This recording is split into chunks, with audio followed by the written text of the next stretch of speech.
kultúra a šport. V Snine už 25 rokov budujeme krytú plávareň.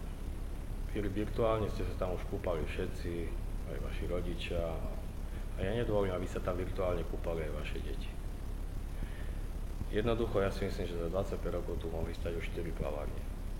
Toľko slubov, koľko sme počuli, to sa ani nedá zadefinovať. Každý jeden, postavím tú plaváreň, bude tu plaváreň. Kde je, pýtam sa. Ja vám teraz verejne deklarujem, že ak do 15 mesiacov po nastupe do funkcie nezačnem stavebné práce ohľadom plavárne, tak odstúpim. Plaváreň je prioritou pre výchovu našej mládeže. Je tu x škôl, ktoré tú plaváreň môžu využiť, a nielen v Snine, ale v celom okrese. V okrese žije 38 000 ľudí. Máme tu 33 dedín. Ja si myslím, že tá plaváreň tu patrí a už je čas. Okrem plavárne, alebo vlastne hlavného bazéna, zabezpečíme aj bazén pre deti, zabezpečím výrivky a takisto bazén na podvodné masáže.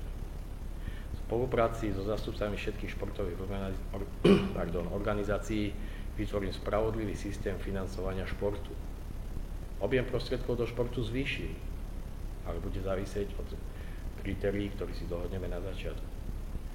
To znamená od práce s mládežou, od toho, koľko tej mládeže tam je, aké sú ich výsledky.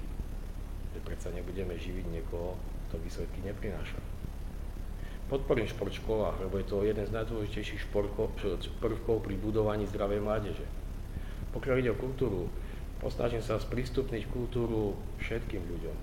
Posnažím sa vytvoriť nejaký program, ktorý bude pozostávať hlavne z domácich umelcov a kde budú mať šancu vystupovať naši mladí alebo starší ľudia. Posnažíme sa vypracovať nejaký špeciálny grantový program, ktorý by pomáhal práve mladým umelcom.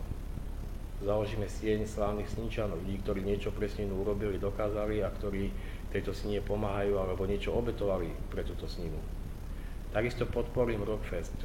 Rockfest je veľmi dôležitý ako propagácia, ako nástroj propagácie pre Sninu.